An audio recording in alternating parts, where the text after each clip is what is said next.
Hey guys, it's Allie. Welcome back to Infertile AF, the podcast. This is episode 109 called Kellee.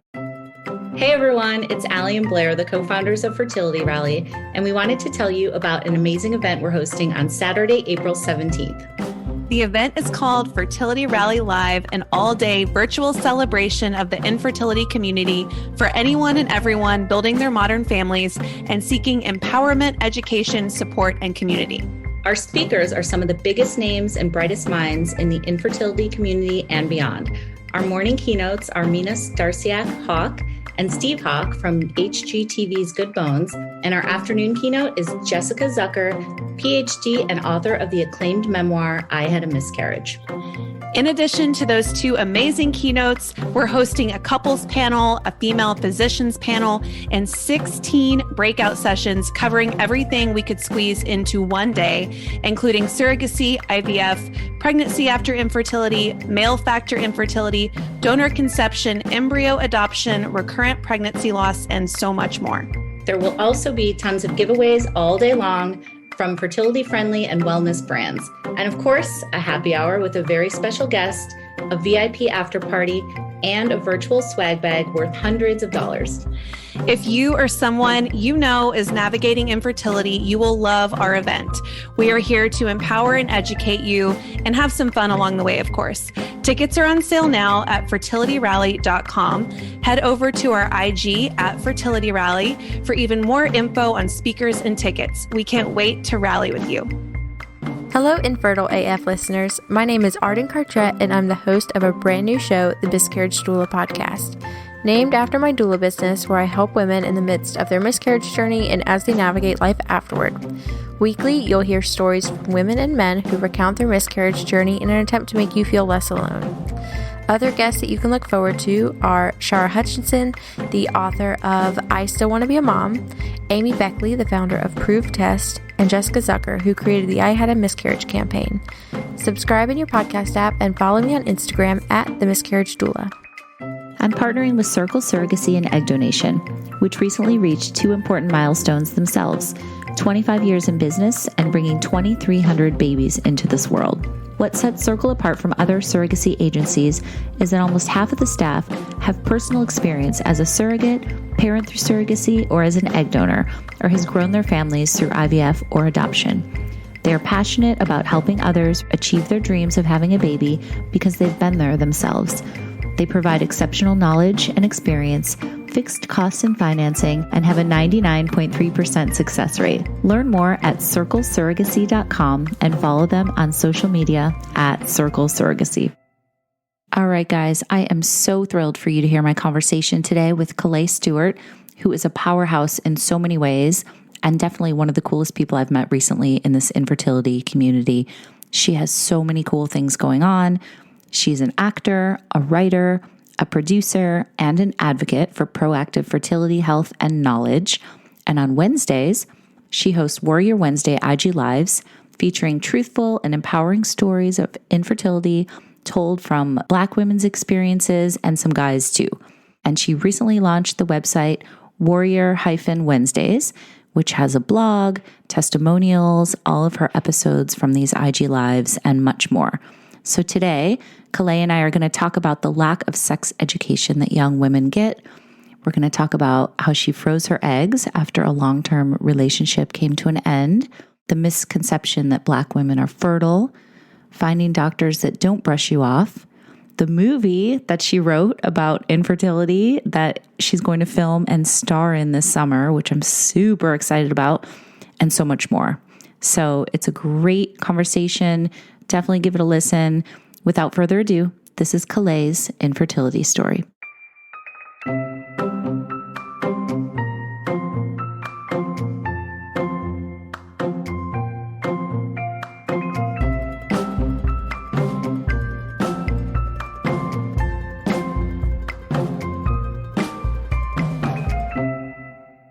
Kellee, coming at us from Los Angeles very early in the morning. Thank you so much for doing this. It's so good to meet you. So great to be here. Thank you for having me. Thank you for waking me up, actually. It's a good thing. I'm definitely not a morning person, but you sound like you've been up for hours, so I love it. On my second cup of coffee, I'm good. Okay, good. So let's just start. We'll dive right into your, kind of fertility journey. And I know you do a lot of advocacy work that we're going to talk about. You do, these Warrior Wednesday things on Instagram, and you're very vocal about, you're an egg advocate, and you're very vocal about women's health and fertility, which I love. So let's start at the beginning. Did you always want to have kids? I did. I always wanted to be a mother, and I always connected with children. Even when I was a child myself, I had a nurturing spirit. So I always knew that it would be in my life. But interestingly enough, as I became a teenager, and I know I said it out loud to my mom many times, I always felt like having a child would happen for me later in life. I don't know if it was just a spiritual knowing or just, a hunch that I had, but for whatever reason, I never felt like I was going to have the traditional married at 25 and baby at 28 kind of life. I never knew that, I knew that wasn't my path, but I always wanted to have children. It's so interesting that you knew that from a young age. And I've talked to a lot of other people who kind of felt that way too. Like I knew in the back of my mind that I might have a problem having kids. Like, I feel like as women, we get these kind of gut feelings or like gut instincts about how things are kind of going to play out. I think so too. And I think that in particular, when we don't follow the instinct, you know what I mean? That's when life kind of shows up, and we always go back to that moment of, I always knew that this person wasn't the right relationship for me, or I always knew that this thing felt like the wrong job. Like, our instincts are super strong. And for me, they definitely started at a young age. I remember telling my mom, I think it's going to happen for me in my 40s, and I'm in my 40s. So yeah. So what did you know about your fertility? That's another thing I love to talk about.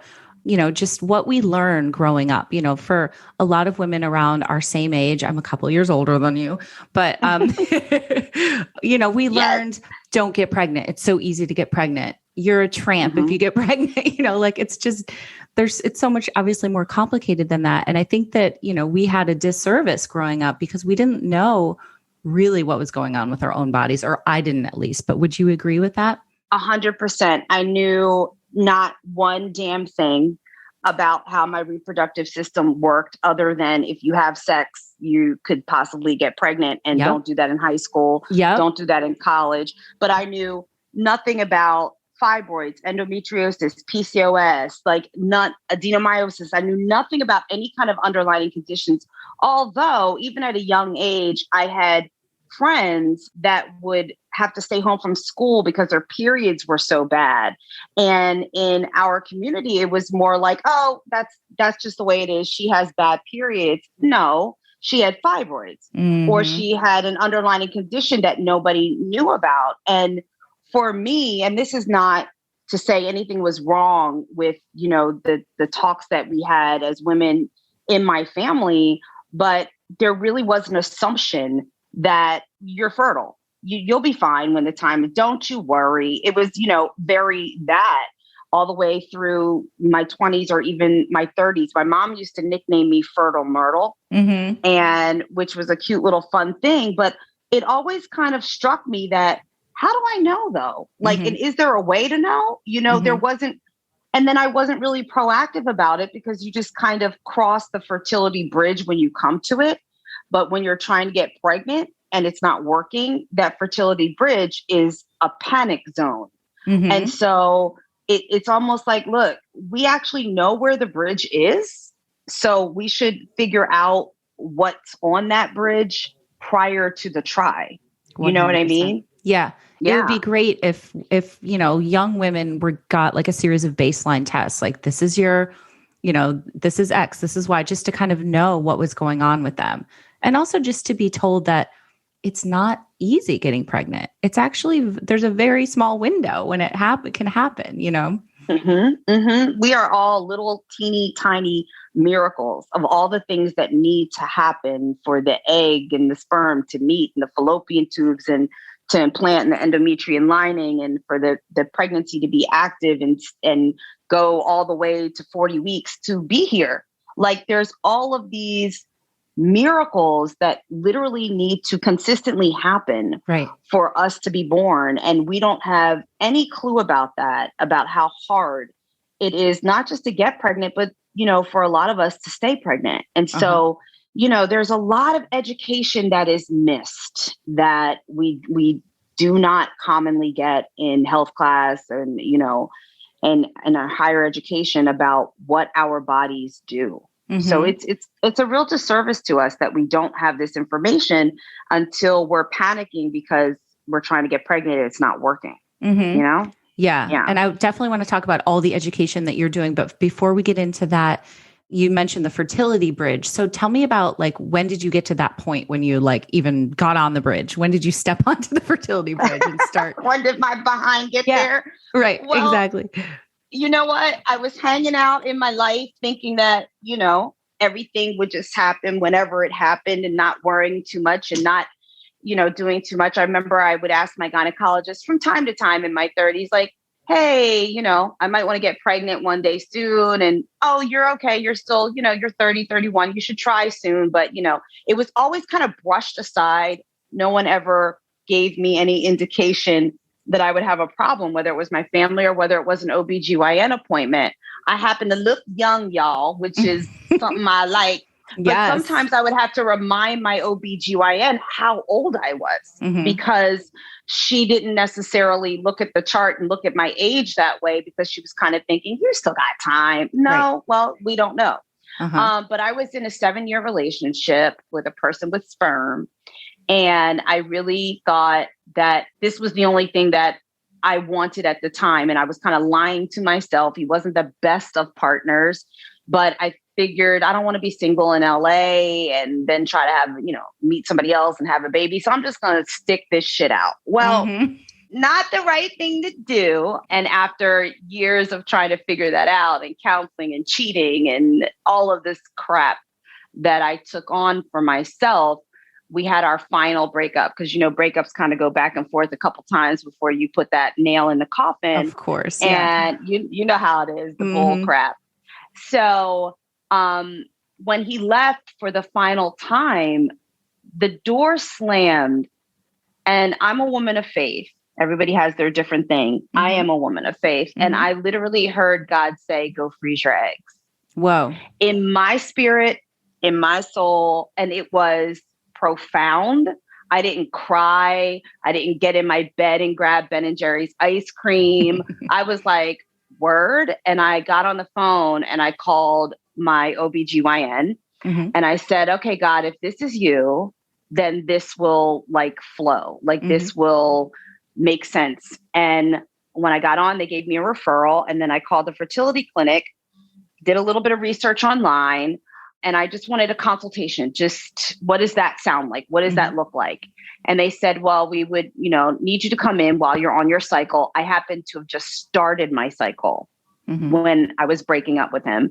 And so they said, can you come Wednesday? And so it was a couple days away. Wow. And exactly. So I was like, this is kind of feeling like it's flowing. And I went in there and had a 2-hour consultation with a great doctor. And I know that doesn't happen often. We should definitely be interviewing our doctors until we find the right one. But it just so happened that I landed in very good hands. And I learned in that moment that I was a good candidate for freezing. We did the ultrasound. I saw the follicles. I all of a sudden was getting this grand education about what the hell was going on in my body. So instead of grieving this relationship, I was creating my future. I didn't think I was going to break up with somebody and then have a doctor in between my thighs. But instead of grief, I was literally starting my potential family on my own. And it felt really empowering. Yeah. Completely. And it was flowing. And it was flowing. Tell me, how old were you at that point? 37. Okay. So when you went in, what were some of the things that you guys talked about in this 2-hour consultation? And did you learn stuff about your body even in the consultation that you're like, oh, damn, I didn't even know that? Yeah, I had no idea what follicular atresia was. I didn't even really understand what a follicle was. To be honest, I didn't know what an ovulation cycle really did in terms of, I'm thinking I lose, 12 eggs in a year if I don't get pregnant. Well, true, you lose 12 mature eggs in a year, but the follicles that were released in each ovulation cycle, if you're pregnant, those follicles put out estrogen and progesterone to feed that new baby. And if not, those follicles disintegrate. So I didn't know that I was actually losing one mature egg, but all the follicles that could have been eggs that came with it. So I didn't understand the process of that. We talked about that. We talked about my age. We talked about, because he found a lot of follicles in that initial consultation, one of the things he said is this could probably be your second child based off of, what timing you start trying or getting in a new relationship and all of those things. But I really didn't know, number one, how miraculous we are as women and how incredible nature is, but also the gratitude of science and doctors that have helped catch up with where we are as a society and the assistance that most of us need. I feel like I joined a really big freaking club. Now, when I froze my eggs, it was elective, but I later on, this experience helped me serve other women in my life that had to freeze their eggs before radiation because of a cancer diagnosis. And, so my world really opened up on that bridge about, wait a minute, there's a lot here that we need discussed in terms of reproduction and our overall health. But I learned a ton in my first consultation. So did you moved forward with the egg freezing on that cycle? I moved forward. That was September. I was freezing my eggs in December. So it was my Christmas present to myself. And I called Mama Stu, who's my amazing, awesome mother. And Mama Stu, I love that. Mama Stu, she is the homie. She's everybody's homie. And she flew out here. And I remember calling her and I just said, so yeah, Chris and I broke up and I'm freezing my eggs. And she was like, hell yeah, for both of that. And Mama Stu. That's awesome. She was like, absolutely. Okay, fuck him. And what are we doing? And I'm like, we're freezing my eggs. And she's like, okay, great. So she came out and went to all the doctor's appointments with me, the ultrasounds and the blood tests that are happening every day and getting the medication. And my mom and I both are equally afraid of needles. But she was my nurse putting those injections in the ovaries every day. And we made videos about it. We had fun with it. I remember my mom dropped one of the needles one time and freaked out. And I said, Mom, they give you extras, like calm down. She's like, I just dropped my grandchildren. I said, no, you didn't. You dropped. You dropped the needle, but we're going to make it through. Right. So we found a really good way to have fun with it. Right. So did you know that you wanted to start kind of sharing your story publicly right away? And did you start sharing it right away? Like, where were all these videos ending up? No, I did not want to share it publicly. I didn't freeze my eggs for the public. I didn't freeze my eggs to be an advocate at all. So for me, it was just, this was my way of, some women get their hair cut when they go through a breakup. I froze my eggs. Right. Totally. Some people cut bangs, right? Exactly. Some people do it a different way. Some people move apartments. No, I go to the fertility clinic. So this was just like my way of empowering myself and ensuring at least that there was some potential fertility. And I got 29 eggs in the first cycle. And I remember when I woke up, my doctor and my mom were talking, and the doctor said to my mom, she's a feisty one. She asked me a lot of questions and she argued with me. And my mom said, oh, who are you telling? Because if they were doing this procedure back in my day, her ass would still be frozen. And when my mom said that, that's when I actually realized how lucky I was to be born and live in a generation where there is assistance. That's when I realized that, because my mom and her generation and the generations before her that had the same issues that we have did not have the medical science to help her, because my mother probably would have prolonged her time, traveled more, So that became my first sense of advocacy in my spirit. Like, it still wasn't public, but I was like, wow, this is just as much for her as it is for me, and for the women that didn't have these opportunities, right? And women that internal biases that go on, and women that don't have the the finances and the legislation that needs to be changed. So that's what got my wheels spinning. But when I became public about it, it was because I had a panic attack. Years had gone by and still wasn't in the right relationship. And you know, when you go to the grocery store and you see a carton of eggs and there's a sell by date. So the one question I forgot to ask, dude, was, is there a fertilized by date for these damn eggs? And so I panicked and I called the clinic and I spoke to the embryologist, and they gave me some sound information about the new science and so forth and so on. But they said to me, don't worry, you're not the only woman that calls here panicking, even after they've had a successful procedure. Well, that pissed me off beyond belief, because why are we always brought to a place of panic as women before we're helped? Right. And I'm an actor, but I'm also a writer. And so because that made me angry, and because the way that I fight is through my art, I picked up my computer and I started to write a movie. So that movie about my fertility journey and fertility in general has been sold and to a major network, and you guys will see it. Yes. And it'll be shot this summer. So it's it would have been shot earlier, but COVID. Right. Right. But my way of fighting back was to put it out there. And that started the advocacy, is my writing. Okay. And that was my start. I have so many questions. Okay. Just backing up a little bit to the cycle and the egg freezing. How did you do, like, on the stims and the drugs and all that? Like, how did your body react? Did you feel different? Did some people feel kind of crazy? Hormones are obviously out of control. How did it affect you? I ate like there was no tomorrow. Burgers, fried chicken, everything under the sun. I got very, very bloated, but I was okay with that. I was extremely tired. After I would take a shot, it was the weirdest thing. Like 20 minutes later, I would pass out tired on the couch. My mood swings were no different than my regular hormonal mood swings. I'm a moody girl. Okay. I'm an artist. So I cry at the drop of a hat. I'm feisty, like the doctor said.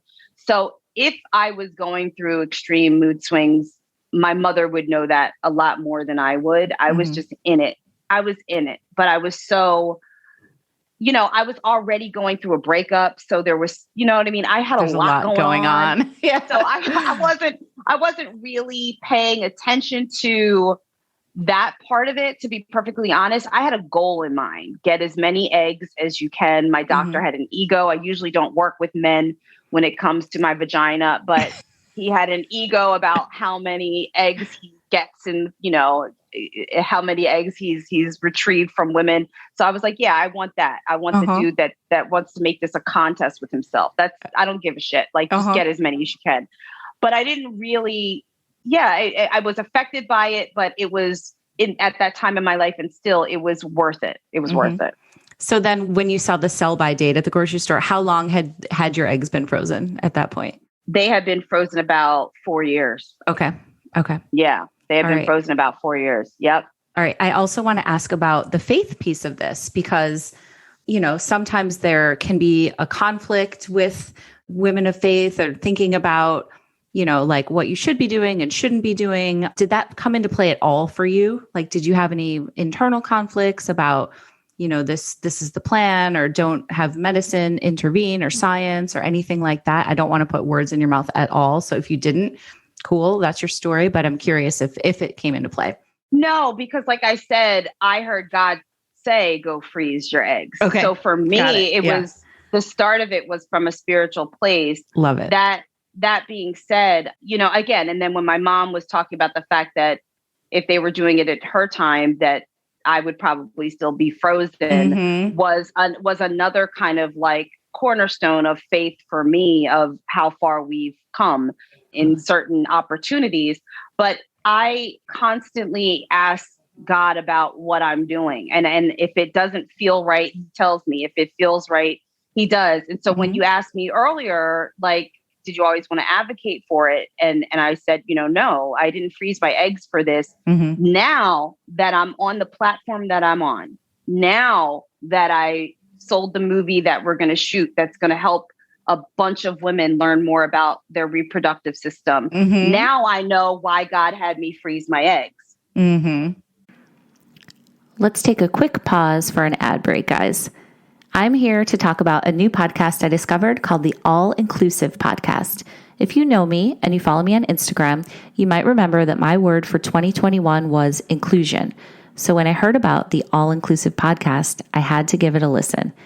It's hosted by a guy named Jay Rudderman, who interviews leaders and experts on the latest news, technology, and advocacy for social justice. He believes that inclusion and understanding of all people is essential to a fair and flourishing community, and that in order to make progress that will lead to an innovative future, honest discussions must be held. And that is what All Inclusive is about. To that end, Jay has interviewed people like rising political star Michelle Wu, filmmakers Peter and Bobby Farrelly, author and political scientist Norman Ornstein, Paralympic medalist Jessica Long, and so many more. There's been some really interesting conversations on a huge variety of topics. It's all inclusive because everyone is welcome. So give it a listen, guys, and you can subscribe also to the All Inclusive Podcast on Apple, Stitcher, Spotify, and anywhere else podcasts are available. You can also visit the show website for more information and full episode transcripts at www.allinclusivepodcast.com. I really like what you're doing, Jay Rudderman. Check it out, guys. And together, let's all make this world a better, more inclusive place.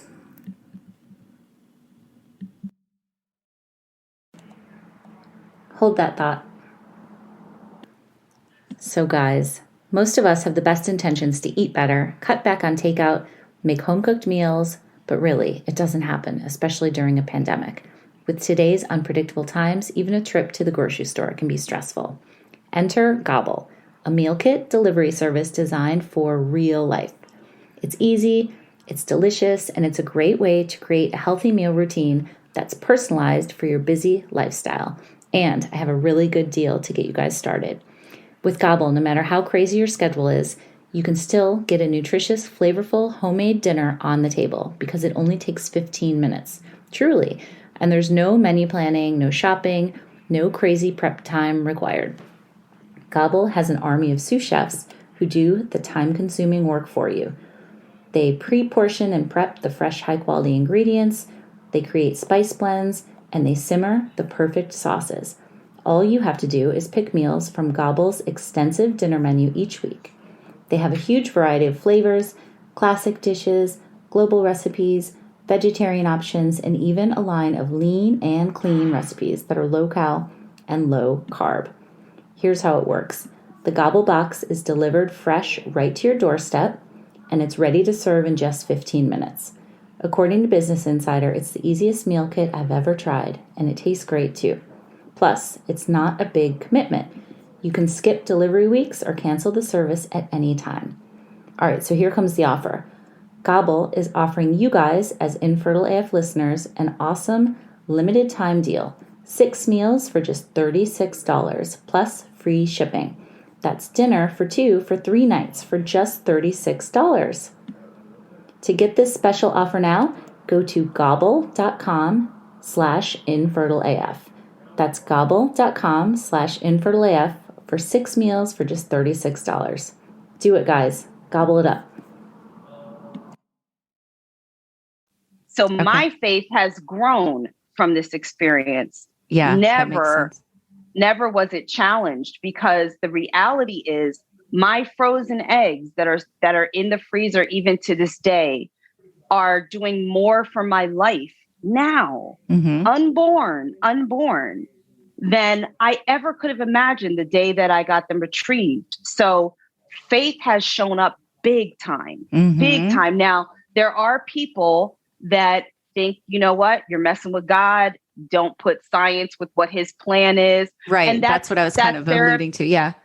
I get that. And that's their opinion. And sometimes I get those DMs and they have the right to, everybody has the right to whatever spiritual practice works for their life. Yes. But the reality is I never tell women to freeze their eggs. I never tell women to go through IVF. And the reason is it's a personal decision. It's a financial decision. I'm not going to tell a woman to go shoot hormones up her body. That's not my job. Right. I'm not a doctor. What I advocate for is proactive fertility, health, and knowledge. I advocate for the thing that I did not have, which is an understanding of my ovarian reserve and how my body works. I gave away my best baby making years to the wrong relationship. Mm-hmm. And had I known that those 7 years that I was giving him my biology and not just my efforts or my time trying to find better ways to communicate or my forgiveness after he cheated, fuck all that. I gave him my biology, my best baby making years. Mm-hmm. That was not okay with me. And so what I advocate for is making sure that other women understand what they are giving away in that same light. So yeah, my faith is strong. Oh my God. I fully just got the full body chills and tears just like welled up in my eyes when you said that. That is so perfectly stated. Thank you for saying that. Of course. Woo. That was that was good. That was good. So what can you tell me about this movie? I'm sure you're under all these contracts. I'm under a gag order. Yeah, gag order. Can you tell us anything about it? Are you going to be in it? How was the writing process? Everything. Writing process was painfully beautiful because I have to touch on all of the things that hurt me, that scare me, that make me doubt myself as an artist, doubt myself as a woman. Am I a failure because it hasn't happened yet? Will those eggs work? All of those things. But I also, I'm not to give away any plot points, but it's not just my story. Like I said, I've met many women throughout my life that have opened my eyes to the way fertility has affected their life, including women that don't want to have children and that get shamed by society because they don't have a quote unquote maternal instinct. Leave them alone, let them live their life without asking them, why don't you want kids? Completely. Because I freaking don't. So all of those things, come into play. I didn't want to just write a story of a girl that just wants to have a baby, so she froze her eggs. No, we're so much more nuanced and complex than that. But so, yes, I am starring in the film, and hopefully it's fun. Hopefully, I can't talk about all the little things, but basically, you'll see stuff announced at some point, and that's what this industry always does, is when cameras start rolling, announcements start going out. Yes. So you'll know all the players involved at some point. Yeah. Oh my gosh. I have the biggest smile on my face right now. I cannot. This is so exciting. Are you freaking out that it's happening? It's huge. I am not. And I don't say that in a negative way. When you talked about faith before, when it became my call to do these things, because let me say this. One of the producers on the film happens to be my manager. Okay. So my manager wanted to be, and she won't mind me sharing this, a single mother by choice. She sold her home and everything in order to move in with her family to save some money to do this. And so, and this was after I froze my eggs, but before my panic attack, just to give you a timeline. Okay. And so when she was going through the process, I was helping her choose sperm, online. We were doing the whole thing. And one of her last tests concluded that she has a unicornate uterus. Okay. So basically a unicorn uterus, and it would be very dangerous for her to carry. So with all of the tears and the pain and the sacrifices that she made to now know that getting pregnant is not a good thing for her to do, that devastated her. My panic attack happened shortly after that. And so then I wrote the movie and called her and said, I know a way for us to heal. And I know a way for us to help other women. And so this has been, not a quick journey. This has been a couple of years.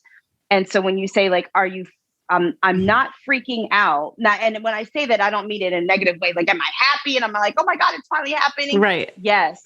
But what I do know is it's not about me. And so there's a part of me that I will probably freak out when I see the movie, but until it's done, I have a job to do. And my job is to serve the women that are in this community with us, with me and Robin, my manager, who I just mentioned. I have a job to do. So I will freak out when you're on the red carpet. Right. Yeah, that's a wrap. Yes. Exactly. Well, that's amazing. Does it have a title yet? Yes, I can't say though. Okay, fair. So, okay, tell me about these Warrior Wednesdays that you do on Instagram. You've worked with some women who I've met through this community, like Regina Townsend, who I love and adore. Love her. And Nichelle, who I also love. Both of them have been on my podcast before. When did you actually dive in and start, kind of doing these events and these lives and all of this content? Well, I started doing it during the COVID lockdown. Mm-hmm. It was a couple weeks in and I knew that our industry had shut down. I had a rewrite to do, but I knew that it would prolong any production of the film because now all the films that were supposed to shoot during COVID would get ahead of anything that was behind it. And so I was sitting here, as most, if not everybody on the globe did, reflecting on their life, their purpose, their calling, their mistakes, all of those things. And I was literally just scrolling Instagram one day and, somebody was talking about Woman Crush Wednesday. And I guess I was kind of snide and I was like, who gives a shit? Like, we're in COVID. You know what I mean? Like, I have a whole different outlook on life right now. Like, you could go outside and catch a virus that can kill you or people that you love. And it's happened to me in terms of that. So I was like, who cares about a crush? Right. And I was kind of going through it. And I was like, what about, the women that I look up to, these warrior women? And I was like, oh, that's what I can do with my time and this new space that we're in. I just wanted to, because I had a movie that would be stalled, but I had a call on my life that couldn't wait. So the only way for me to continue to be a part of the conversation was to create something where the conversation was happening. So I just literally on a whim, just put on an Instagram story. How about we do Warrior Wednesdays? I'm going to do something called Warrior Wednesdays, not even mapping it out or knowing what it was going to become. Mm-hmm. And I called Dr. Cindy M. Duke, who is a fabulous doctor, a fertility specialist of the Nevada Fertility Institute, who I had spoken to on a live before. And I asked her if she would be my first guest. I want to do this thing. Like, who knows what it's going to be? And so she said yes.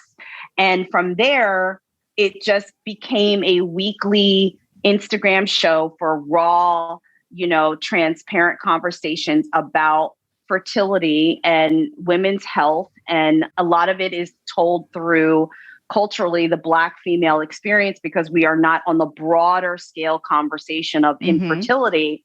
So I began to talk about fibroids and endometriosis and all the things, had Regina on, like I said, Danielle Brooks, who is a fabulous actress that you guys know from Orange is the New Black, talking about her emergency C-section. My friend Sherry Shepard came on and talked about the miscarriage that she had when she was pregnant with twins and lost one. So we've had many women of all different walks of life, like you mentioned, Nichelle Polston of Her Normal, who is the literal bridge to bringing different infertility warriors together. And it just became a thing where different women that I reached out to and different women that reached out to me that had a story to share, I hopefully provided a safe space. Now, one of the episodes that I'm most proud of recently is talking to 3 men about their experiences of infertility, whether it was male factor infertility, their experiences with miscarriage, their experiences being partners with somebody that has ovaries that went through the IVF process, multiple rounds, having those 3 men, and it was a 2-hour live.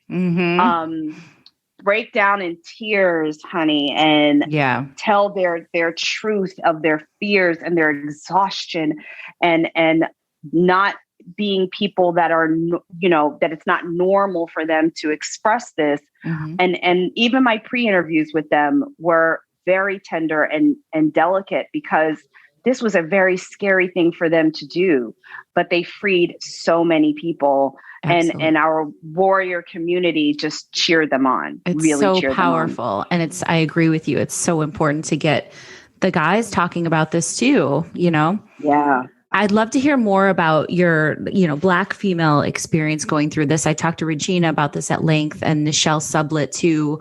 Tell me about, your take on that and, societal norms and societal pressures and how that comes into play when it comes to fertility and infertility.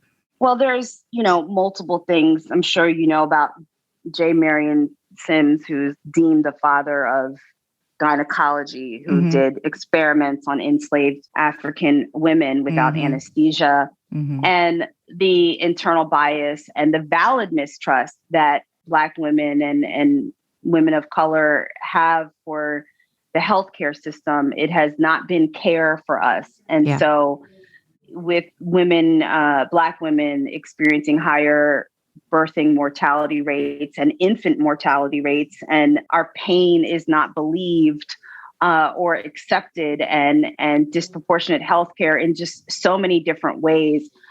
It's really important not just to have the conversation, but to exact the change that needs to happen. One of the things that I love about Regina and Michelle and many other Black women that are out here in the infertility conversation space is that we're here, but not a lot of people know. And so I sometimes hear Black women say, I didn't know who to talk to. All the blogs that I joined, I'm the only Black girl, or I'm one of two. And so one of the things that I want to do is to make sure that I highlight all of the Black women that are advocates, not just in the website, blogging space, but also like Nichelle Polston, who's on the board of Resolve and different places to create legislation.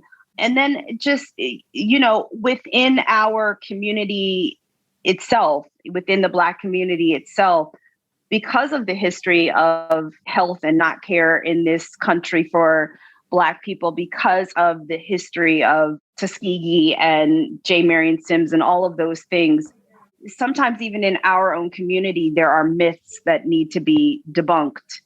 Because enslaved Africans, women were seen as breeders. Therefore, sometimes in our community, we have a misconception that Black women are fertile.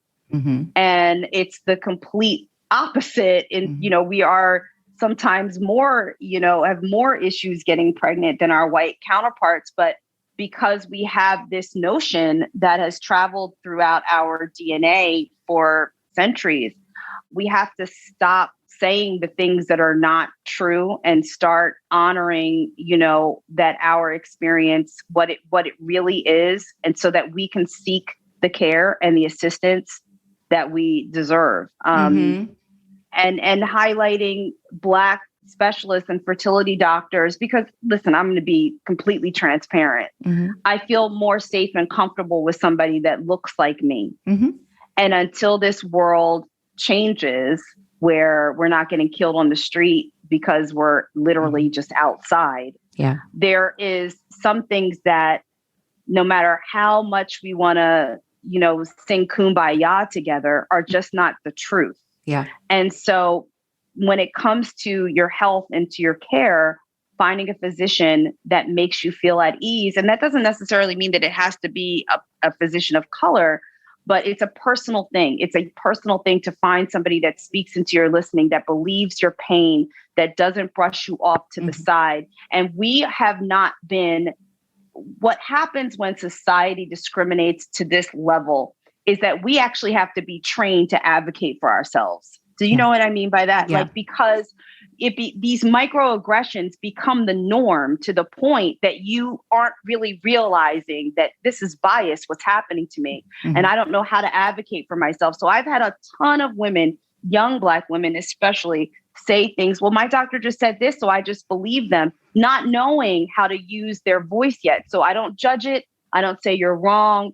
I don't, whatever. But it's what happened to them was a microaggressive, racist, dismissive comment against her because of some sort of bias going on. So we need to actually also empower each other to fight against this. And we shouldn't have to, but we have to.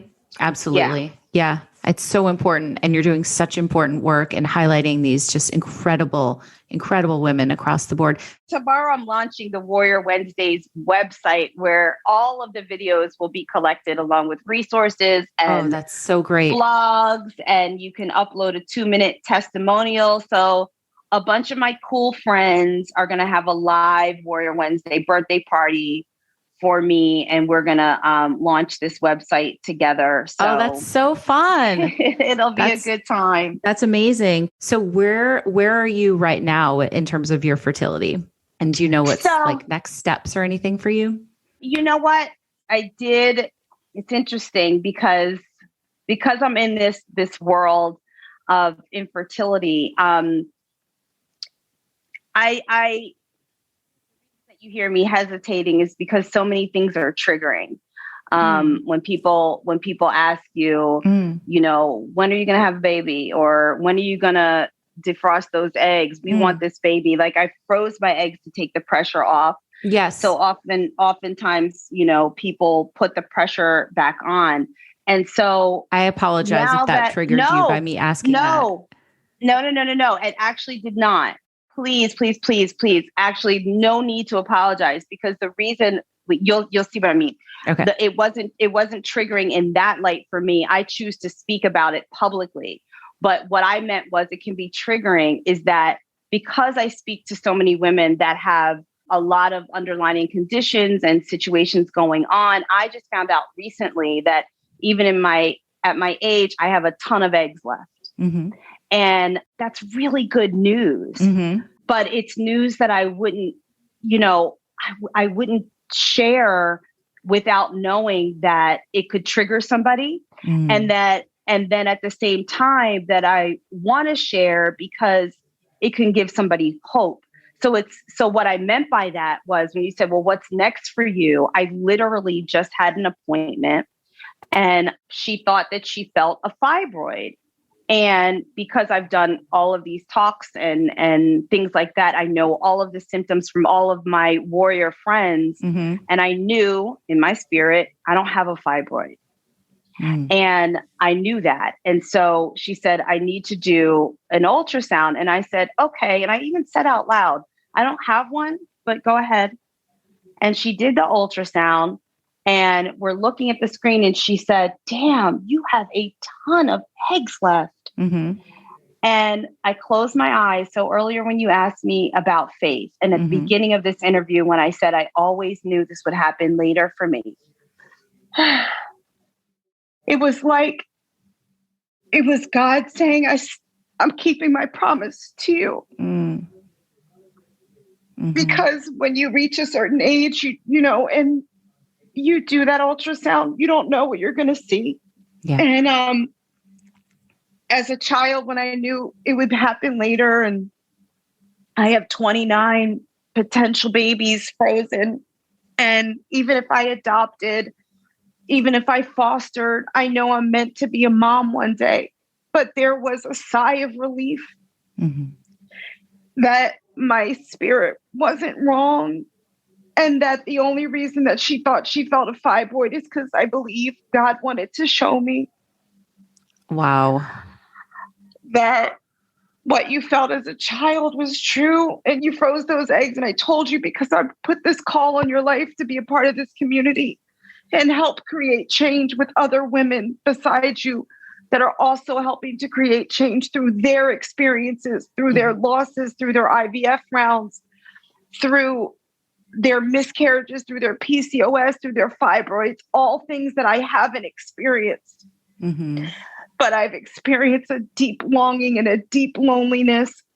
And I've experienced a responsibility to be transparent and honest, and hopefully create safe spaces for women and men to talk about infertility. And so when I said it's triggering, it was triggering for me to look at myself as being fertile in this moment, but to be a part of a community of infertility.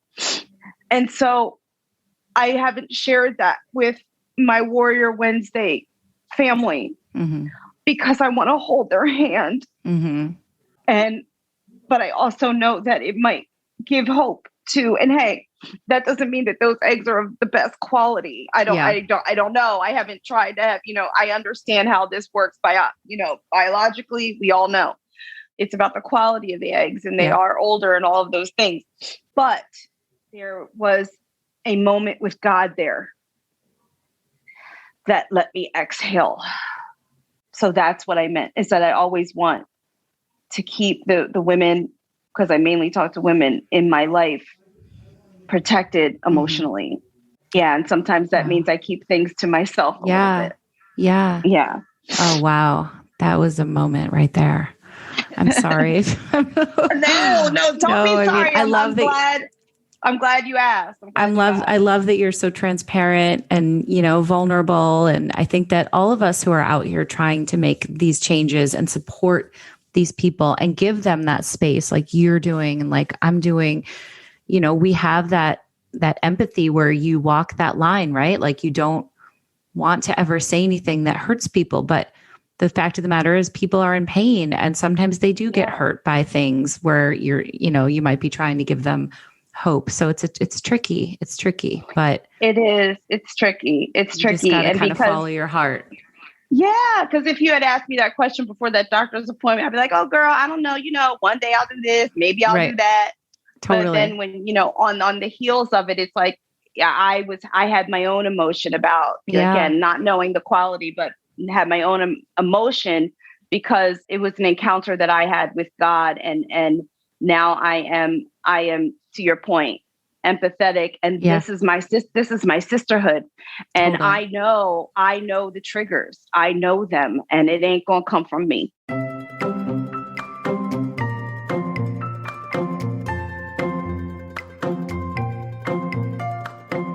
Okay, everybody. Thank you so much for listening to our convo. And Kellee, I love you, girl. Thank you so much for sharing and getting vulnerable.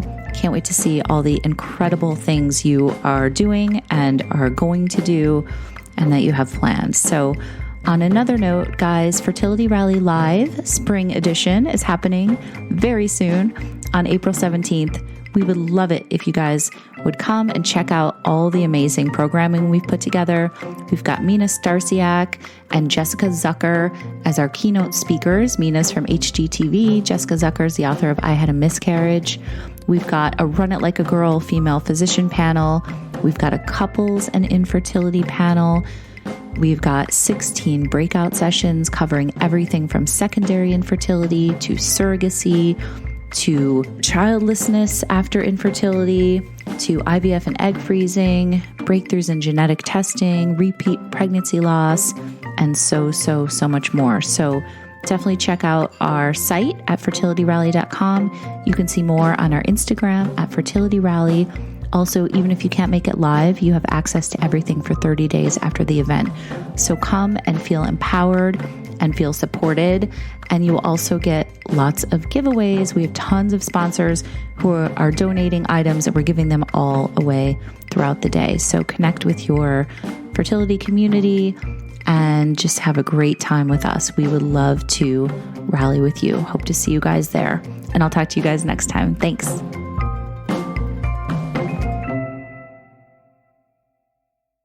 Kids need wholesome snacks to fuel their bodies and imaginations, like the delicious soft-bake organic Cliff Kid Z-Bar. With 10 grams of whole grains, it was made for active kids like mine. Now, if you'll excuse me, I'm on stopwatch duty for the backyard obstacle course. Grab a box of Cliff Kid Z-Bar snacks for playtime anytime.